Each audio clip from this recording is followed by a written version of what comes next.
Hello all, welcome back to my channel. मेरा नाम है लवली निगम और आज मैं आप सभी के लिए करंट अफेयर्स लेकर के आई हूँ 9th एंड 10th अक्टूबर का। यूट्यूब पे मेरा पेज है लर्निंग विथ लवली। यहाँ पे आपको डेली करंट अफेयर्स की वीडियोस मिल जाएंगी। तो आइए शुरू करते हैं आज का session. Celebrating India's long and rich maritime history and boost tourism, the Indian government has approved the development of National Maritime Heritage Complex in which state? Maritime history को सेलिब्रेट करने के लिए और टूरिज्म को बूस्ट करने के लिए Indian government ने नेशनल मैरीटाइम हेरिटेज कॉम्प्लेक्स को डेवलप किया है और वो डेवलपमेंट किया जा रहा है गुजरात में। गुजरात के लोथल सिटी में डेवलपमेंट किया जा रहा है। ये डेवलपमेंट दो फेज में किया जाएगा, phase 1B and phase 2।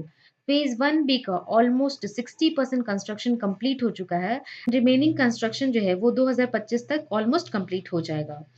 Phase 1B में स्पेशल लाइट म्यूजियम को कंस्ट्रक्ट किया जा रहा है। स्पेशल लाइट म्यूजियम को कंस्ट्रक्ट किया जा रहा है जिसकी funding director general of light house and light ship करेंगे।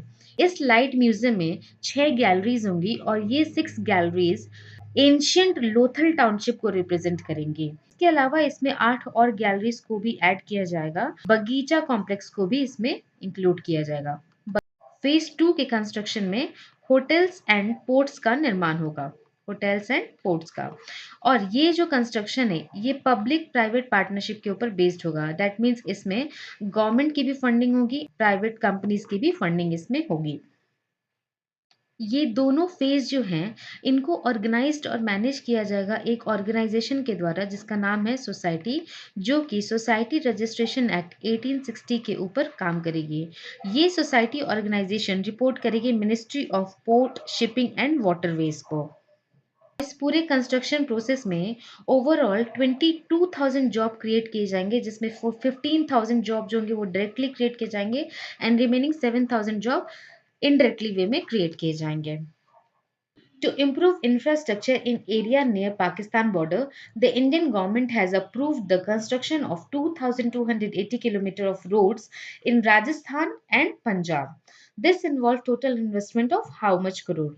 गवर्नमेंट ऑफ इंडिया ने पाकिस्तान बॉर्डर से नजदीक जो राजस्थान एंड पंजाब का एरिया लगता है वहां पे इंफ्रास्ट्रक्चर को डेवलप करने के ख्याल से 2280 किलोमीटर के रोड कंस्ट्रक्शन का अप्रूवल दिया है और इस रोड कंस्ट्रक्शन में टोटल 4406 करोड़ का इन्वेस्टमेंट होगा। ये रोड कंस्ट्रक्शन करने का मेन ऑब्जेक्टिव ये है कि वहां पर रोड कनेक्टिविटी को इम्प्रूव किया जा सके, specially rural and remote area, specially rural and remote area, जिससे कि वहाँ की लाइफस्टाइल इंप्रूव हो सके, साथ ही साथ वहाँ पे ट्रैवल भी इजी हो सके। इतना ही नहीं, रोड प्रोजेक्ट के अलावा भी वहाँ पर टेलीकॉम सेक्टर हो गया, वाटर सप्लाई हो गया, एजुकेशन हो गया एंड हेल्थ केयर सर्विस पे भी गवर्नमेंट ऑफ इंडिया फोकस करेगी। रोड कंस्ट्रक्शन से रिलेटेड गवर्नमेंट ऑफ इंडिया और भी नए नए प्रोजेक्ट्स चला रही है, जैसे कि रिसेंटली नितिन गडकरी ने हम सफर पॉलिसी को लॉन्च किया है। हम सफर पॉलिसी को लॉन्च किया है हाईवे इंफ्रास्ट्रक्चर के लिए, और इसके साथ साथ गोल्डन क्वाड्रिलेटरल प्रोजेक्ट को भी लॉन्च किया गया है। 4 मेट्रो सिटीज हैं उनके हाईवे को कनेक्ट करने के लिए। ये 4 मेट्रो सिटीज कौन कौन सी हैं? मुंबई, चेन्नई, दिल्ली एंड कोलकाता। इसके अलावा एक कालादान प्रोजेक्ट भी चलाया जा रहा है। ये एक ट्रांसपोर्ट प्रोजेक्ट है जिसमें कोलकाता के पोर्ट को सितवे पोर्ट जो कि म्यांमार में है उससे कनेक्ट किया जाएगा, कोलकाता एंड म्यांमार के लिए। ठीक है। राजस्थान के सीएम है भजन लाल शर्मा एंड पंजाब के सीएम है भगवंत मान। Next, making cancer screening more affordable and accessible, which IIT has introduced a new device for the early detection of breast cancer, specifically designed to help women in rural and remote areas. IIT Indore ने एक new device को introduce किया है जिससे कि breast cancer को detect किया जा सके, और ये जो न्यू डिवाइस है वो फोटोकॉस्टिक स्पेक्ट्रल रिस्पॉन्स टेक्नोलॉजी के ऊपर काम करती है। इस डिवाइस की हेल्प से लाइट एंड साउंड को इजीली कंबाइन किया जा सकता है, जिससे कि आपके टिश्यूज में अगर कुछ चेंजेस, एबनॉर्मल चेंजेस हो रहे हैं तो उसको इजीली हम आइडेंटिफाई कर सकते हैं एंड अर्ली स्टेज पे कैंसर का ट्रीटमेंट शुरू किया जा सकता है। तो डिवाइस को डेवलप किया है श्रीवत्सन वसुदेवन ने। Apart from this IIT Delhi ने अभी रिसेंटली डीआरडीओ के साथ मिल करके एक बुलेट प्रूफ जैकेट का, जो कि बहुत ही लाइट वेटेड है, अभेद बुलेट प्रूफ जैकेट का निर्माण किया है। और आबू धाबी में भी आईआईटी दिल्ली ने अपने नए एजुकेशनल इंस्टीट्यूट को स्टार्ट किया है। वहीं आईआईटी मद्रास के रिसर्चर्स ने retinal tears and diabetic retinopathy को ट्रीट करने की टेक्नोलॉजी भी डेवलप की है। तो इसको भी ध्यान रखेंगे, जो जो आईआईटी अभी रिसेंटली न्यूज में थी। Next, Prime Minister Narendra Modi recently inaugurated the Indian Institute of Skills in Mumbai. This initiative is for making Indian industry and technology ready for which era? तो प्राइम मिनिस्टर नरेंद्र मोदी ने Indian institute of skill Mumbai में inaugurate किया है, और जिससे कि industry 4.0 के लिए इंडिया को रेडी किया जा सके। इंडस्ट्री 4.0 के लिए ये जो Indian institute of skill develop किया गया है, ये पब्लिक प्राइवेट पार्टनरशिप के ऊपर काम करेगी, जिसकी funding government of India and Tata trust की तरफ से किया जाएगा।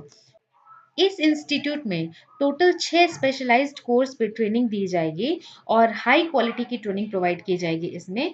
और ये स्पेशलाइज्ड कोर्स ऐसे है, आर्क वेल्डिंग से रिलेटेड हो गया, 2 to 3 व्हीलर जो ईवी टेक्नोलॉजी होती है उसके ऊपर होगा, 3D पेंटिंग से रिलेटेड हो गया, EV battery specialisation, electronic vehicle specialisation होगा, रोबोटिक्स से रिलेटेड ट्रेनिंग्स हो गई, और इंडस्ट्री ऑटोमेशन से रिलेटेड ट्रेनिंग्स प्रोवाइड की जाएंगी।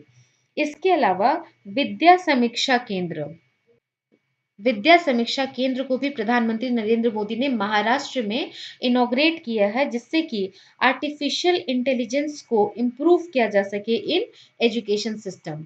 आर्टिफिशियल इंटेलिजेंस को इम्प्रूव किया जा सके in education system. Next, India has recently signed a bilateral investment treaty with which country for enhancing economic cooperation, build investor confidence, and fostering strong economic ties? India ने recently UAE के साथ में bilateral investment treaty को sign किया है, जिससे कि economic cooperation को बिल्ड किया जा सके, इन्वेस्टर्स के कॉन्फिडेंस को बिल्ड किया जा सके, एंड जो इकोनॉमिक रिलेशन है उसको स्ट्रॉन्ग किया जा सके। इंडिया ने मई 2022 में भी कॉम्प्रिहेंसिव इकोनॉमिक पार्टनरशिप एग्रीमेंट को साइन किया था, जिसके बाद ट्रेड काफी बड़ी मात्रा में इंडिया और यूएई के बीच में देखने को मिली, और 2027 तक ऐसा एस्टिमेट है कि ये ट्रेड $100 बिलियन को क्रॉस कर जाएगी। इंडिया में यूएई का फॉरेन डायरेक्ट इन्वेस्टमेंट बहुत ज्यादा है, और यूएई 7th नंबर पे आता है इंडिया में एफडीआई के तौर पे कंट्रीब्यूट करने में। अभी तक टोटल $19 बिलियन यूएई इंडिया में कंट्रीब्यूट कर चुका है। रिसेंटली यूएई में वीटेक्स वीटेक्स एग्जीबिशन को भी स्टार्ट किया गया था। WETEX stands for water energy technology and environment exhibition को भी स्टार्ट किया गया था, जिसको Dubai electricity and water authority manage कर रही थी। Dubai electricity and water authority इसको मैनेज कर रही थी। एग्जीबिशन में इंडिया से भी बहुत सी कंपनीज ने पार्टिसिपेट किया था, जिनका मेन ऑब्जेक्टिव था ग्रीन इकोनॉमी को बढ़ावा देना। ग्रीन इकोनॉमी को बढ़ावा, ये बहुत ही रिसेंट न्यूज है, इसको भी आप ध्यान रखेंगे। Next, for improving wildlife protection in the area, the central government has given temporary approval to create Bihar's second tiger reserve in which district? तो बिहार का पहला टाइगर रिजर्व कहाँ है? वो है वाल्मीकि नगर में, वाल्मीकि टाइगर रिजर्व। यहाँ वाल्मीकि टाइगर रिजर्व में मैक्सिमम कैपेसिटी कितनी है टाइगर को रखने की? तो वो है 45, लेकिन यहाँ आज की डेट में कितने टाइगर्स हैं? 54। तो ये जो एक्स्ट्रा टाइगर रिजर्व हैं, उनको यहाँ से शिफ्ट करके दूसरे टाइगर रिजर्व में भेजने के लिए सेंट्रल गवर्नमेंट ने अप्रूवल दिया है कि टेम्पररी बेसिस पे दूसरा टाइगर रिजर्व क्रिएट किया जाए, और वो होगा कैमूर डिस्ट्रिक्ट में। कैमूर डिस्ट्रिक्ट में कैमूर वाइल्ड लाइफ सेंचुरी को कन्वर्ट किया जाएगा कैमूर टाइगर रिजर्व में। कैमूर वाइल्ड लाइफ सेंचुरी 1982 में स्टैब्लिश हुआ था, और ये टोटल 4500 स्क्वायर किलोमीटर में फैला हुआ है। अप्रूवल मिला है, ये अप्रूवल किसने दिया है? तो ये दिया है national tiger conservation authority and technical committee. National tiger conservation authority and technical committee. Recently एक और टाइगर रिजर्व न्यूज में था, वो है कवल टाइगर रिजर्व। कवल टाइगर रिजर्व जो कि कहाँ पे है? तेलंगाना। तेलंगाना में है कवल टाइगर रिजर्व, इसको भी ध्यान में रखेंगे। नेक्स्ट, काया Saeed has been re-elected as the president of which country? तो काया सईद को recently इलेक्ट किया गया है तुनिशिया के प्रेसिडेंट के तौर पे, ये री इलेक्ट किए गए हैं। Next, Royal Swedish Academy of Science has awarded David Baker, Demis Hassabis, and John M. Jumper 2024 Nobel Prize for their contribution in which field? तो डेविड बेकर को, डेमिस हैसेबिस को एंड जॉन एम जम्पर को Nobel prize से award किया गया है उनके contribution के लिए in the field of chemistry. तो डेविड बेकर है, इनको अवार्ड मिला है इनके कंप्यूटेशनल प्रोटीन डिजाइन के लिए, प्रोटीन डिजाइन के लिए इनको ये अवार्ड दिया गया है। वहीं हैसबिस एंड जॉन एम जम्पर को अवार्ड मिला है, इन्होंने अल्फा फोल्ड 2 एक एआई मॉडल को डेवलप किया है फॉर प्रोटीन स्ट्रक्चर प्रिडिक्शन, इसके लिए इनको ये अवार्ड दिया गया है। Next, Himachal Pradesh Chief Minister Sukhvinder Singh Sukhu launched which initiative to combat drug trafficking and aid the rehabilitation of drug addict? तो हिमाचल प्रदेश के चीफ मिनिस्टर सुखविंदर सिंह सुक्खू ने ट्रैफिकिंग को कम करने के लिए एक इनिशिएटिव को शुरू किया है जिसका नाम है संकल्प इनिशिएटिव। इस इनिशिएटिव का ऑब्जेक्टिव ये होगा कि ड्रग ट्रैफिकिंग को कम किया जा सके, जिससे कि लोग ड्रग की तरफ से अपने आप को डिस्कनेक्ट करके अपनी फैमिली के साथ खुद को रिकनेक्ट करें। रिहैब सेंटर बनेगा जो कि कोटला बारूद में बनाया जाएगा। इतना ही नहीं, हिमाचल प्रदेश की गवर्नमेंट ने कांडा घाट जो कि सोलन में है, वहां पे 9,000 जो स्पेशली एबल्ड चिल्ड्रन है उनको एजुकेशन प्रोवाइड करने का डिसाइड किया है। Now let's focus on some important days. International Translation Day observed on 30th September and the theme was Translation and Art Worth Protecting. World Post Day observed on 9th October and the theme was Honoring Postal Services. Whereas World Mental Health Day observed on 10th October and National Postal Day observed on October 10th. एक appointment भी हुआ है मनीष तिवारी का। Manish Tiwari has been appointed as managing director of National India Limited, और इन्होंने किसको replace किया है? तो सुरेश नारायणन, इन्होंने रिटायरमेंट ले लिया है तो इनकी जगह मनीष तिवारी को अपॉइंट किया गया है। तो आज के लिए इतना ही करंट अफेयर्स था। अगर आपको मेरा वीडियो अच्छा लग रहा हो तो मेरे वीडियो को लाइक कीजिए, शेयर कीजिए और चैनल को सब्सक्राइब करना बिल्कुल भी मत भूलिए, ताकि अगर मैं जो भी वीडियोस डालूं वो आपको टाइम पे अवेलेबल हो सके। तो मिलते हैं हमारे नेक्स्ट सेशन में, तब तक के लिए have a great day guys.